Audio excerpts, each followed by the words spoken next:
Holding companies are in the business to make money, and there's nothing wrong with that. It's perfectly normal. The problem is that when the holding company derives its growth and profitability from doing things that weaken the businesses that they own rather than strengthen them, then I think there's cause for alarm. So I don't think this has been a good thing. And I don't think that the combination of agencies that destroyed cultures has been a good thing either, because it eliminated all those important things that allowed one agency to differentiate itself from its competitors and give clients a basis for choosing one over another. As soon as all the agencies are undifferentiated, then the only thing that a client can think about is who's the lowest cost. And that's pretty much where we are in the industry today. Zijn holdings nefast voor de cultuur van agencies? Hey, hallo en welkom bij Agency Life, de podcast die de moeilijke vragen durft stellen, zodat jouw bureau slimmer kan werken. Ik ben Robin en vandaag duiken we in een trend die de sector flink door elkaar schudt, namelijk consolidatie.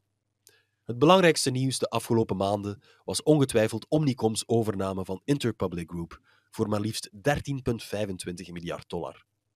Daarmee ontstond in één klap 's werelds grootste reclamegigant.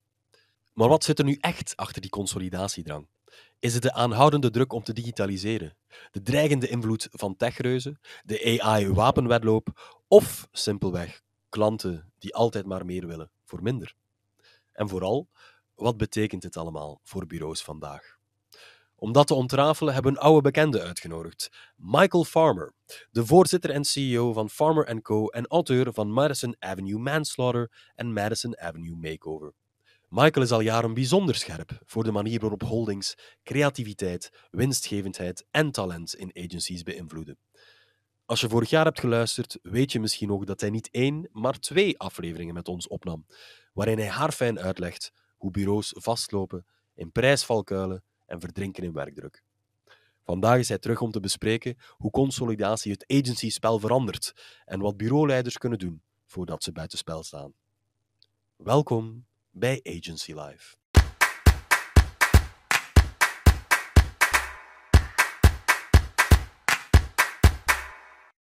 Maar voor we erin duiken, eerst even een woordje van onze sponsor. Want deze aflevering van Agency Life wordt, net als alle afleveringen van Agency Life, mogelijk gemaakt door Teamleader Orbit. Run jij een bureau, dan weet je hoe complex het kan zijn om verschillende klanten, projecten en teams te managen. Teamleader Orbit geeft je het overzicht en de controle die je nodig hebt om je groei soepel te managen. Van het bijhouden van de werkdruk tot inzicht in je marges en het plannen van capaciteit maanden op voorhand. Orbit is speciaal gemaakt om bureaus te helpen slimmer en sneller beslissingen te nemen. Want wees eerlijk, je bent nooit een bureau gestart om hele dagen spreadsheets bij te houden. Je wilde waarschijnlijk gewoon sterk creatief werk maken en klanten doen groeien en daar het liefst eerlijk voor betaald worden. Benieuwd hoe Teamleader Orbit werkt? Surf dan naar teamleader.eu/orbit en boek vandaag nog een gratis assessment. En dan nu, ons gesprek met Michael.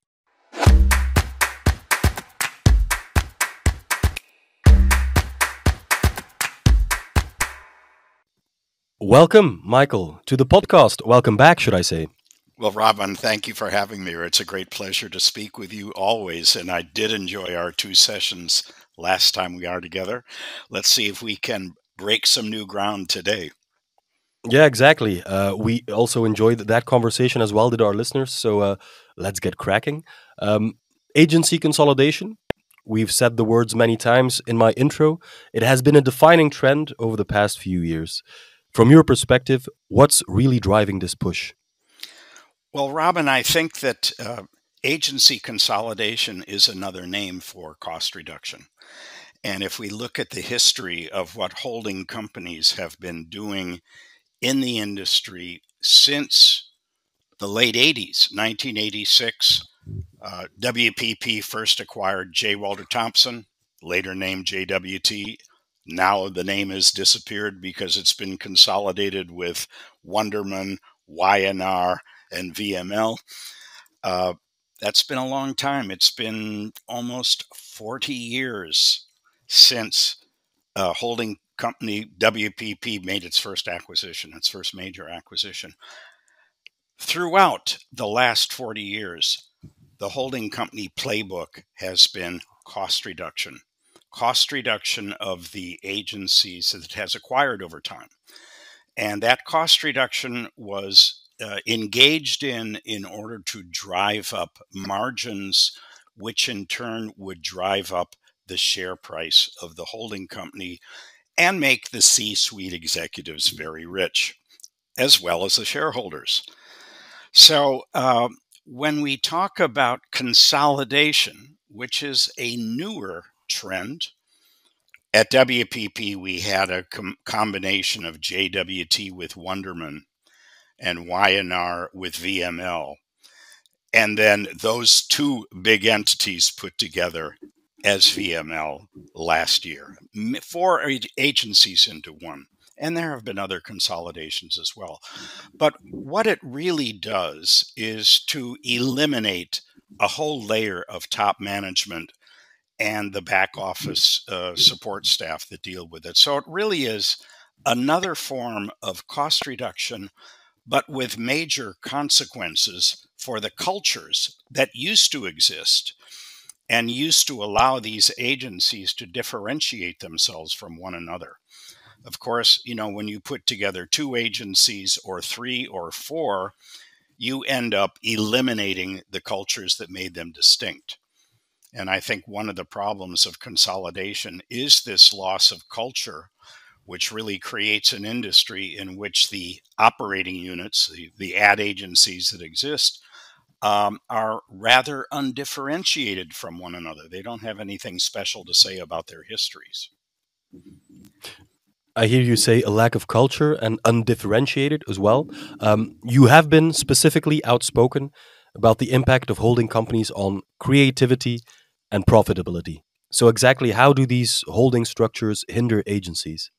Well, holding companies are in the business to make money, and there's nothing wrong with that. There's a long tradition outside of advertising, back in the 70s even, of industrial companies buying up or dissimilar units, businesses, as a way of driving up their own share price and driving up their own profitability. There's nothing wrong with that. It's perfectly normal. The problem is that when the holding company derives its growth and profitability from doing things that weaken the businesses that they own rather than strengthen them, then I think there's cause for alarm and legitimate cause for critics like myself to call them out for what they're doing. And although the first 20 years or so of holding company operations, let's say from 1986 to 2006, although their cost reduction activities in getting their agencies to reduce the number of people they had, although that was a good thing because agencies were highly overstaffed during the media commission days that went up to about 2006. So getting rid of those surplus resources was a good thing. The problem was that around 2006, all the surplus resources were gone.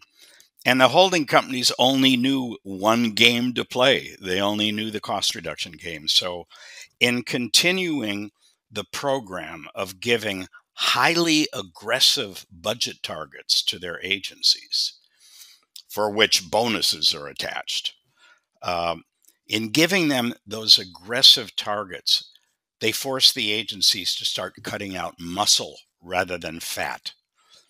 And of course, the first thing to go were the senior people who were the most expensive. So over time, there has been a reduction in the number of senior people, the number of mid-level advertising executives who had had vast experience in working with clients. And as a result of the downsizing programs, the cost reduction programs, the agency staffs have become more junior and more junior. And of course, that could only have an impact on the quality of the work that was being done, the quality of the strategic advice that was being given to clients. And I think that there has been a reduction in the quality of the agency outputs, the quality of the agency work for their clients, and a deterioration in the performance that the clients themselves have enjoyed from spending vast amount of money on advertising. So I don't think this has been a good thing. And I don't think that the combination of agencies that destroyed cultures has been a good thing either, because it eliminated all those important things that allowed one agency to differentiate itself from its competitors and give clients a basis for choosing one over another. As soon as all the agencies are undifferentiated, then the only thing that a client can think about is who's the lowest cost. And that's pretty much where we are in the industry today. So the holding companies basically are margin obsessed. They try to increase these margins by cost cutting, and that has its effects on both the quantity of the work and the quality of the work, you say? Yes, indeed, Robin. And of course, I don't think the holding companies could have anticipated that in the early 2000s, we would have the invention of digital and social media in association with the advances in the internet. And of course, that invention, that initiative caused a massive increase in the quantity and type of work that agencies would have to do for their clients. Now, at the time, they might have thought, well, our agencies are more junior as a result of our cost reduction activities, but that's a good thing because this digital and social stuff is for younger people. They know how to do it. They're comfortable with it. So they can crank out all the different creative deliverables that are be required. On the other hand, the one thing that was missing was whether or not the digital and social advertising that was being done by these junior folks was strategically correct to solve the low growth brand problems that advertisers began to have around 2006, 2007, 2009. So they couldn't have anticipated the massive growth in volume of work. But when they did, they continued to respond by reducing costs. You know, today, the average creative in a creative agency is doing somewhere between 250 and 300 deliverables per year. Whereas in the old days, when it was TV, radio, and print, they only did about 5, 6, or 7 during the year. So the volume has been massive. The amount of supervision by executive creative directors has gone down. And the amount of work is really beyond what any creative can do well. Yep. And I think that the decline in quality of the work that has resulted from this has not benefited advertisers because, to be perfectly honest, the big major advertisers haven't grown very much since 2009. So there's a whole set of knock-on effects that I think that came out of, number one, agency cost reductions driven by the holding company. 2, agency consolidations driven by the holding company. And 3, the introduction and large acceptance of social and digital deliverables by advertisers.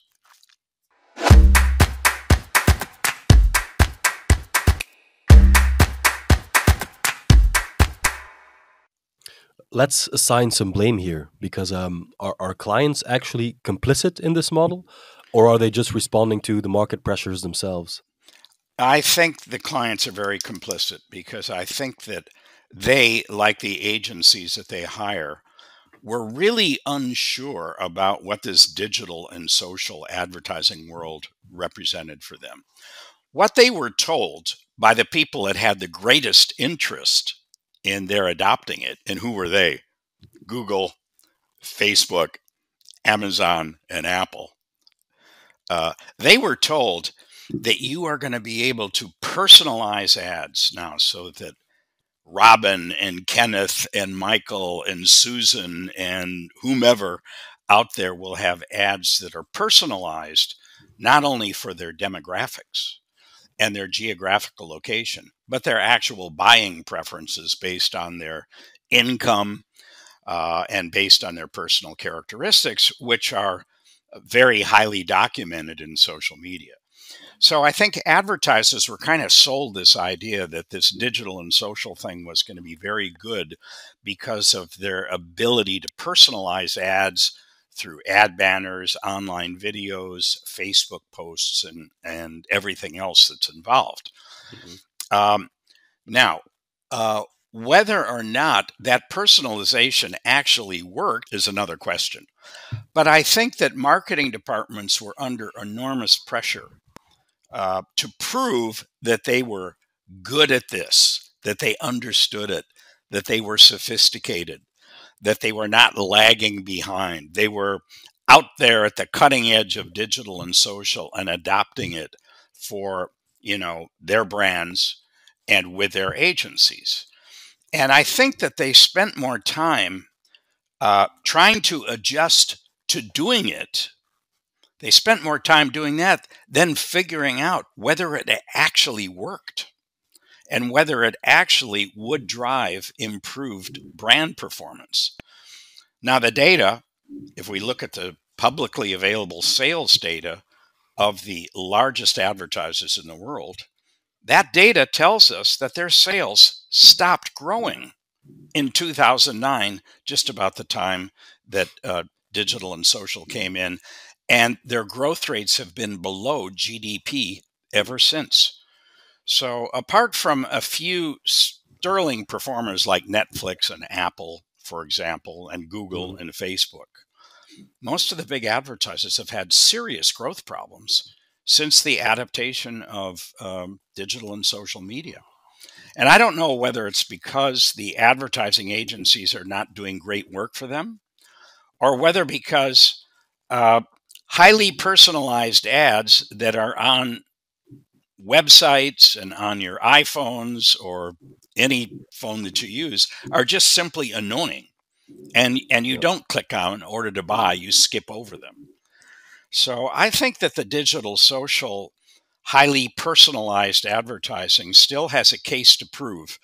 And I don't think that advertisers have put in enough time and enough analytical effort to get there. I think they've spent more time trying to get lower costs from their agencies and more of that than figuring out what will really drive brand growth again. One thing that I remembered from reading your Substack, which to our listeners and viewers is comes highly recommended, of course, is a little phrase that I read, something about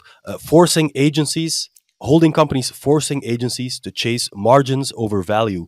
Now, allow me to take a bit of a naive position here. Don't increased margins lead to more value? Margin increase could be accomplished by being paid for the growing amount of work you're doing. That is possible. But increasing margin by reducing the number of people that do a growing quantity of work is not a healthy way to do it, because there are limits beyond which an individual creative can do better and better creativity. We opened this session, Robin, with you asking whether the holding companies, were having an adverse effect on creativity. I would say that is a knock-on effect of focusing on downsizing in a growing workload market with declining fees and reducing the number of people doing the growing workload. I think inevitably when you push a creative to do more and more work, up to one deliverable a day, you're going to have a knock-on effect on creativity. And then if you go in another direction and say, let's take a look at how Procter & Gamble's sales or Unilever sales or Colgate sales have evolved since 2009, 15 years ago, you notice that their sales haven't been growing despite the huge investment in media. So, I think there's a pretty airtight case that quality has gone down, at least to the point where the advertising that is being done is not effective in driving brand growth for the legacy producers, for the people that were successful, in running their brand operations from 1960 onwards. P&G, just as an example, grew at nearly 9% per year for 48 years, from 1960 to 2008. Some of it, of course, from acquisition, some of it from new products, some of it from line extensions. P&G has been a remarkable, fast-moving consumer goods company. And they've also innovated in the technology of what they do in toilet tissue and baby diapers. They invented Pringles as well, a different type of potato chip. And Tide, they've continued to make improvements in the detergent. It's called Tide over here. The Tide Pod, yeah. But yet, in 2009, after growing for 48 years at 9% per year, they've been growing at 0.5% per year since. And that's with their massive investment in digital and social media. So I think there's just something that started to go very wrong at the advent of digital and social media. And it was, of course, after already some 20 to 30 years of cost reduction by ad agencies at the behest of their holding company owners. So there's the evidence that something's fundamentally wrong. Let me quickly summarize where we got in this conversation up until this point. So since 2009, agencies have been set up as these digital online marketing asset factories, mostly with the young people doing all the work. And that appears to not be working, not generating value for the actual brands. And instead of saying, all right, we need to rebuild the way these agencies work and revisit our playbook, they're actually doubling down on the cost cutting, thus further impacting negatively the value that these agents inherently have. Do I get this? You got that right. Let me add one thing to it, Robin. Yep. In addition to what you just described, they also fire their agencies every 3 years, thinking this isn't working. Let's run an RFP. Well, let's run an RFP. Let's line up a whole new group of agencies to bid on the business. And of course, the winner comes in at an even lower cost, lower fees than the people that got fired. And in addition, they're getting new agencies that work exactly the same way as the old agencies. So, they're not really getting anything very new. Agencies are pitching business the way they've pitched it forever. They're proposing lower costs to do the work. And those lower costs lead to them winning. Somebody wins the business. And then, after 3 years, they get fired and it goes to someone else. So there are a lot of ways that the fees come down. Part of it through procurement, being upset that they don't think they're getting value for their money, so they cut fees. And part of it through them firing the agencies every 3 or 4 years, along with the chief marketing officer who has failed to deliver, and then bring on new agencies who work at lower cost and don't do a better job. It's just a vicious circle. Yep. I do think that where mentally the industry starts to need to think about what works. We've adopted digital and social. It's, 2/3 of the spend today in media is digital and social, but it doesn't seem to be delivering brand growth. Do we need to rethink this? Do we need to go back to more traditional advertising? I don't know. That wouldn't seem to be a healthy solution. But there needs to be more focus on figuring out what works and then finding an agency partner that will work in a way that works to drive brand growth again, instead of just delivering a lot of material at low cost.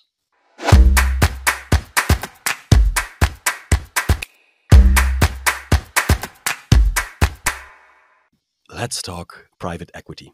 In the past 5 to 10 years, we've seen a lot of PE firms entering the market as well. How does their approach compare to the traditional holding companies? Well, that's a good question. In some ways, they're different uh, fundamentally because a private equity concept is that they buy companies in the same way that holding companies buy companies. But the private equity firm has the established strategy of thinking about unloading them to someone else in 5 or 6 years after they've fixed them in some way and made them more desirable or fixable. They might buy companies that are undercapitalized or having performance problems that they think they can fix. And so they buy them using a lot of debt rather than their own money. And they make sure that they develop an understanding of why they have been underperforming and what they can do about it. They then work with the top management to develop turnaround plans that the top management are highly incentivized to achieve. And they monitor the performance very carefully to make sure that the plan that has been developed is actually delivering the value and that the management is following the game plan.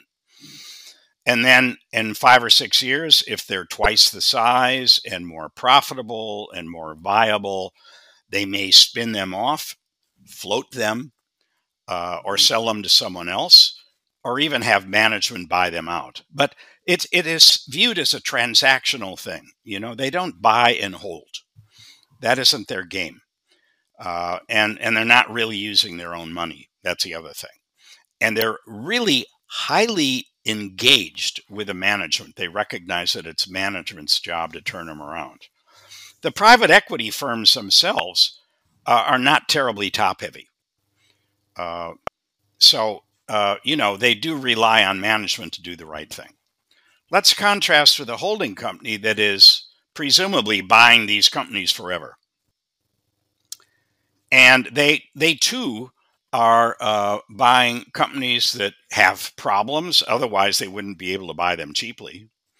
And they also expect the management to turn them around. But they expect to keep them for a long period of time.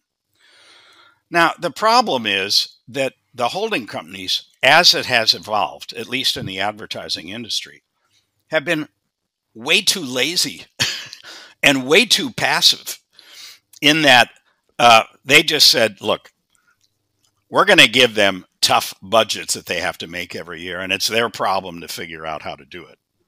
And that's led the agencies to figure out that the best thing to do is to downsize every year.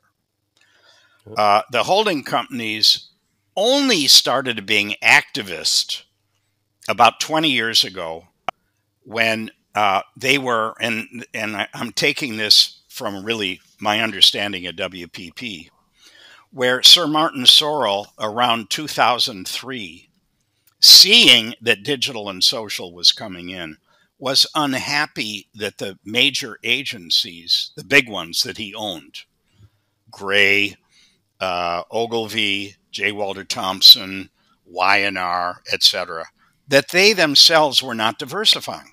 They were not adding the services that their clients were going to need. And Sir Martin said, well, they're not diversifying, but WPP has. I have digital and social agencies. I have below-the-line agencies. I have search agencies. I have PR firms. I have market research firms. So now I'm going to be the entity that goes to market. And I'm going to create holding company relationships.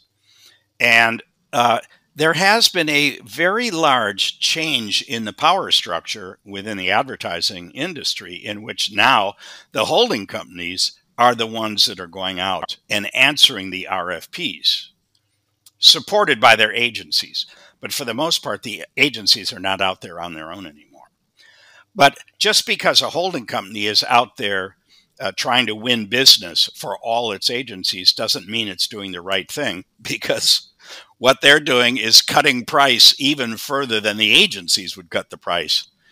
And if they win something, then they're telling the agencies, hey, it's great. We just won this RFP.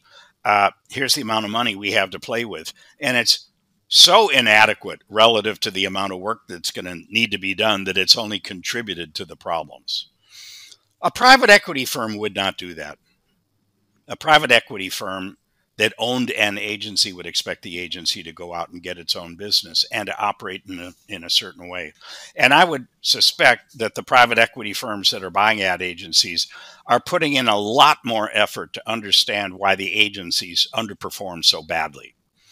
So, and let's take the final difference between the two. The private equity firms are not public companies. So as soon as they buy an agency, the agency's performance is a private affair. It's not out there for Wall Street or the city to look at. The holding company, on the other hand, buys an agency, and then the consolidated results are available for everyone to see and open for inquiry every time there's a quarterly earnings review. So there's a big difference, and I think that the private equity firms have a huge advantage in able to work behind a curtain of private ownership and not trying to work out there in public. The other thing is Wall Street is greedy and it wants to see improvements every quarter.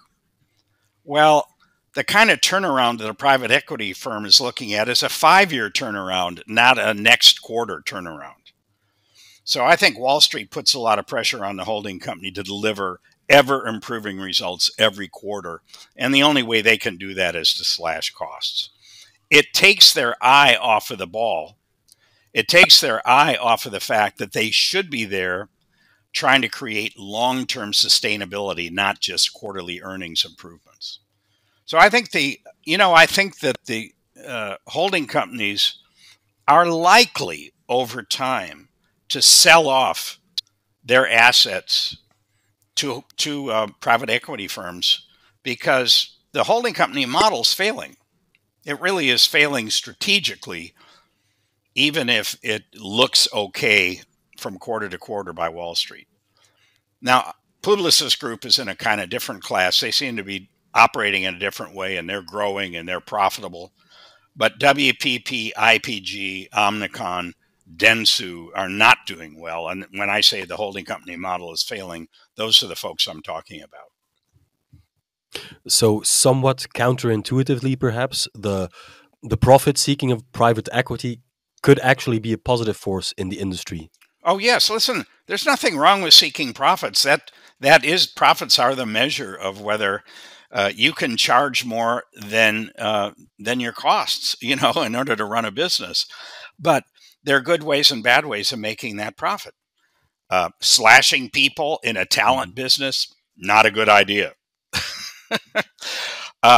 Struggling to figure out what clients really need and tailoring an agency services for that's a good way of making profits. In fact, just think about it, Robin. If an agency said, my mission is to help my clients grow, and if an agency engaged in developing a proper scope of work that actually worked, and I'm not an expert, I don't know what that might be, but let's say they're smarter than I am on that, and they could figure out what worked. And they actually could turn around P&G or Nestle or Colgate or Unilever or any of the other underperforming advertisers, right? If they could do that, Don't you think they wouldn't get fired after 3 years? Don't you think they could charge more for the work they do every year?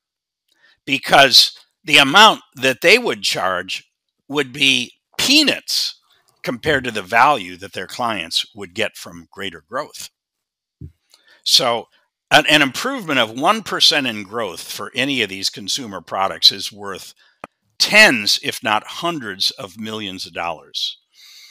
And, if an agency got a fraction of that, it would really improve their bottom line and their margin. So in a way, I think that chasing margin rather than chasing better performance for their clients is just the wrong way to go. And I don't think the holding companies have encouraged agencies at all to think about how they do better work for their clients. I think they've tried to figure out how they do what they do at lower cost. Okay. Michael, it kind of feels to me like agencies are stuck between two extremes. On the one hand, the bureaucracy, the top heavy structure, the business as usual of the holding companies. On the other hand, the smarter profit chasing of private equity. Is there perhaps room for a third model, one that balances financial health with creative freedom? Yes, and well, I think that a privately held agency is in a position to pursue that, but um, they are trapped by their own history. It used to be, if we go way back, if we go back from 1960, when the creative revolution occurred and television started, was really a big thing. Highly creative work sold products. That was the lesson that we learned from Bill Bernbach with the Avis advertising and the Volkswagen advertising. That was the lesson that we learned from Ogilvy in the Hathaway shirts advertising. They didn't worry about client performance. They worried about creativity. But as it turned out, because the economy was growing and because consumers were spending money on products and services, highly creative advertising on television in particular did drive brand sales. Okay. Hmm. So the problem was that when the economic growth slowed down, which it did after 1990, and now we've had 30 years of much slower GDP growth, 30 years of consumers already having a lot of things that they didn't have back in 1960, that there isn't the same kind of effect of creativity, you know? And mass television has kind of gone away. So you don't have whole nations looking at the same channels, looking at the same commercials, talking about them at the office if they saw something that was particularly funny and particularly good. Nothing like that. Now we live in a highly fragmented environment in which everybody watches Netflix or Apple TV or Prime Video or any of the other things that are streamed. Uh, we don't have a mass culture anymore. We have a highly fragmented culture. It's harder for advertisers to reach them, and people don't buy in a mass way like they did between 1960 and 1990. So everything has changed, and it's a little harder to be really creative and unique and have it drive sales the way it did so long ago. So something else is required. I'm not sure what it is. And I think the smart minds in marketing departments and at ad agencies should just take a pause and say, what we're doing isn't working. What we're doing in cutting fees and downsizing isn't working. What we're doing in expanding our scopes of work to do more and more digital and social isn't working. So what will work to drive legacy brands again? We're up against Amazon and other, e-commerce providers. Hmm. You think about how brilliant a job Amazon has done over the years, to where they have solved almost every consumer problem. They have almost everything that is sold under the universe. You can get it in 1 or 2 days. You can return it for an instant refund. You can read consumer reviews about it, which probably have more credibility than any advertisements have, right? Hmm. And it's instant gratification without much risk. Pretty hard to beat that.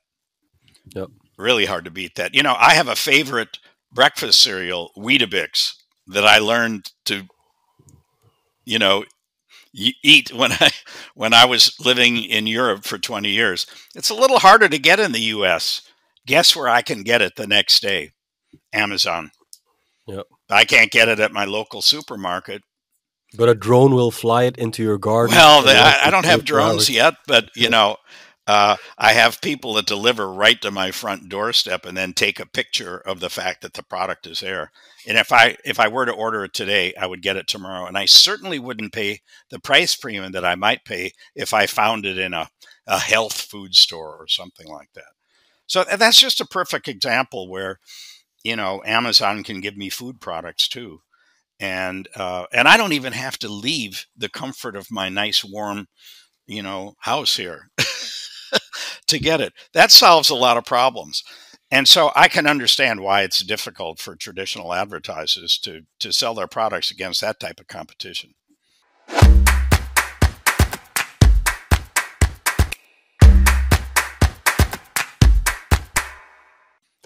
You just made a perfect segue to my closer question for this part, which is about leadership. Because, of course, Amazon would not be where it is today without the leadership of a guy who you may hate or you may love.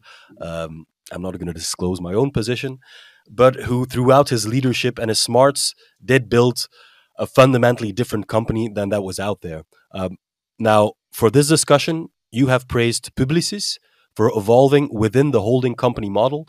Does that mean that it's not specifically the ownership structure that's broken, but also the leadership philosophy inside the agency? Oh, it's definitely the leadership. And, if you read anything about the history of Amazon, you realize that Jeff Bezos was driving all the attempts to succeed. And, Amazon, it wasn't like it was a very smooth thing. They've tried to sell jewelry, they sold books, they sold, you name it. They've tried a lot of things that didn't work.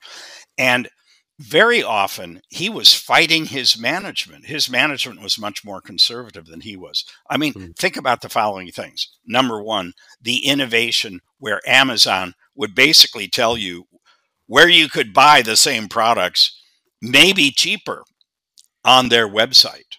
How about that? And the instant refunds that they do. There are a lot of innovations that they make where he was totally focused on what a customer needed, not what his company needed. And a lot of the innovations that Bezos made when he was really driving the ship, not his yacht, the ship, the great Amazon ship, a lot of those were counterintuitive. It was like, well, why should we give people information? Why should we give them the bad reviews? Why should we tell them how much money, how much cheaper they could buy it on another site? Why should we even provide a link to those other sites? This is crazy.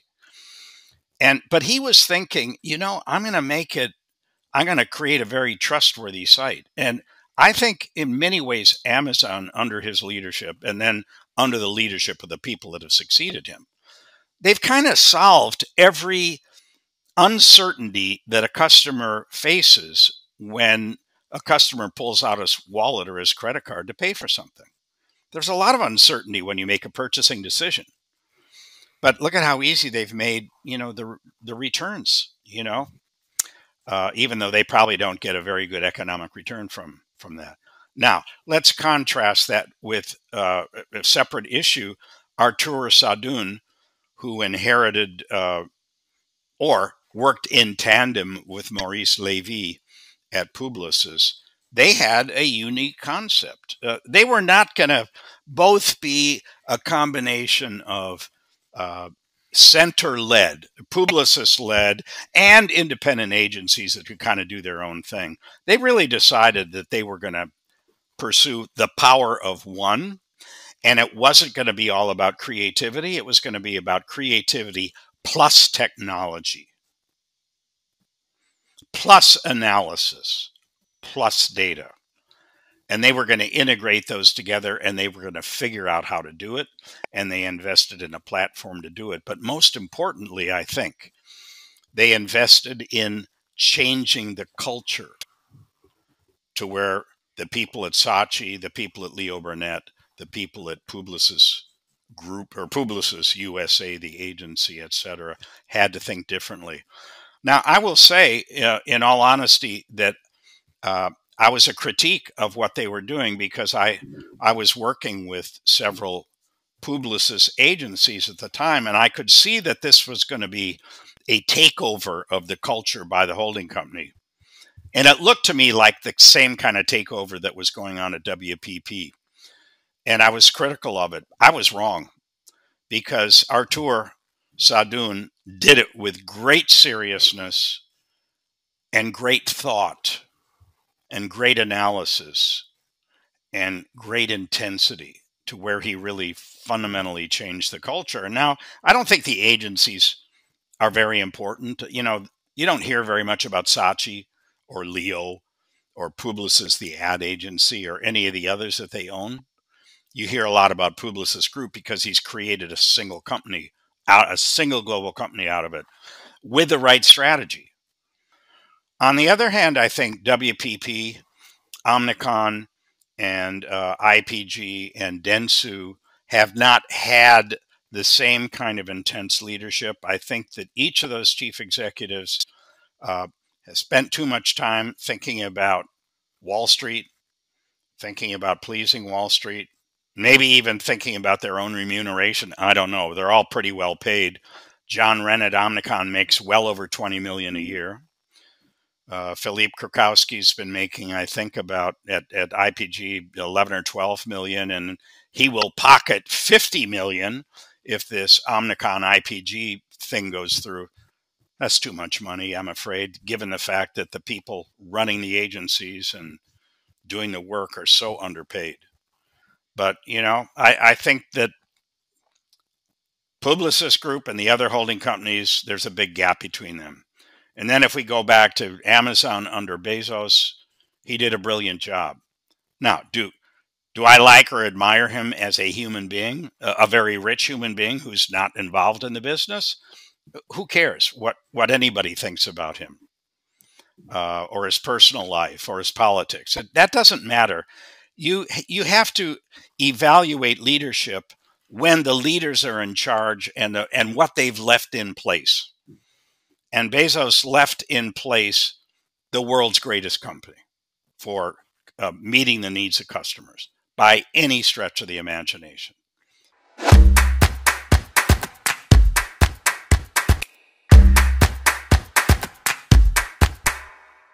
Allow me to draw us back into a little bit of fantasy land, because imagine that I run an independent agency. I don't want any holding company acquisition or any private equity investment. What would be the keys for me to stay competitive and financially healthy without needing to, quote unquote, sell out? Oh, Robin, I think we can make you rich right now. Here's what you need to do. First of all, here's what you have to do as an independent agency. The first thing is you are going to sit down with your management team and have a long weekend retreat in which you think about, where have we been? What kind of clients do we have? How successful is our work? What do our economics look like? What kind of people do we have, and how are we paying them? And are we paying them a wage that allows us to continue to recruit the best in the world, and to do a real self-assessment? And after you've done that assessment, I think you might come to the conclusion we need to move in new directions because we've been operating like the rest of the industry. And let's say that you had access to a recording of this 1 hour of conversation that we've had already. Okay. Mm-hmm. You're the CEO of an independent agency. You've heard everything that you and I have been talking about. You say, here's what I'm going to do. Number one, I'm going to help clients grow again. I see the future as delivering improved performance for my clients, not delivering digital and social deliverables or delivering media buys, in a lot of different channels. I can do that for you. No, nothing like that. You're saying, I'm going to deliver improved top line performance for my clients. And I'm going to do that by being really smart about the kind of work that I'm going to propose or agree to work for them. And I'm only going to work for chief marketing officers and chief executives at advertisers who understand and want that from me. In other words, I'm not going to work for people that want a bunch of deliverables at the lowest price possible. I'm not going to go that route. I'm going to be selective in the clients that I pursue. And so with your team, you're going to figure out what it is you have to do and what skills you need to develop in order to, number one, understand and fix client brand problems, almost like a consultant. Number two, be really smart about scopes of work and the media that you're in. Knowing how much you're going to do in TV, how much you're going to do in print and radio and direct and search and Instagram and all the other stuff. And then most importantly, you're going to insist that you get paid for the work you do, and you're going to adopt Farmer and Company's scope metric technology to do that. But what I'm saying is there is a formula of things that you would need to do in order to completely differentiate yourself from the rest of the industry and create something that is more like a hybrid firm between having a consultant's analytical capabilities on client performance, et cetera, and the best of a creative agency's understanding of delivering work that makes a difference and changes consumer buying behavior. And you know something, Robin, if you did that as an independent agency and you said, you know something, I'm not going to be like everybody else. I'm not going to enter into RFP competitions like everybody else where the client's looking for the lowest cost. I'm going to seek out chief executive and chief marketing officers who want to use marketing and my creative/media services to drive improved performance. And in that respect, you'd be finding a very, very rare breeds of chief executives, chief marketing officers on the one hand, and you'd be creating something unique in the marketplace. Okay. So, Robin, I think that if you follow the number one, our mission is improved brand performance for our clients. Number two, we need to understand why those brands have been underperforming and what they need to fix. Three, we will put together and execute scopes of work that are appropriate for fixing the brands. And four, we will be paid for the work we do. And if we succeed in that, we expect to stay with our clients forever. We expect to be able to raise our price every year because of the added value that we're delivering. We expect to be able to pay and recruit the best rates in the industry and get the best talent, and to pull away from everybody else. We will grow, we will be successful. But being privately owned will be the secret. Having the right mission and the right skills will be the other part of it.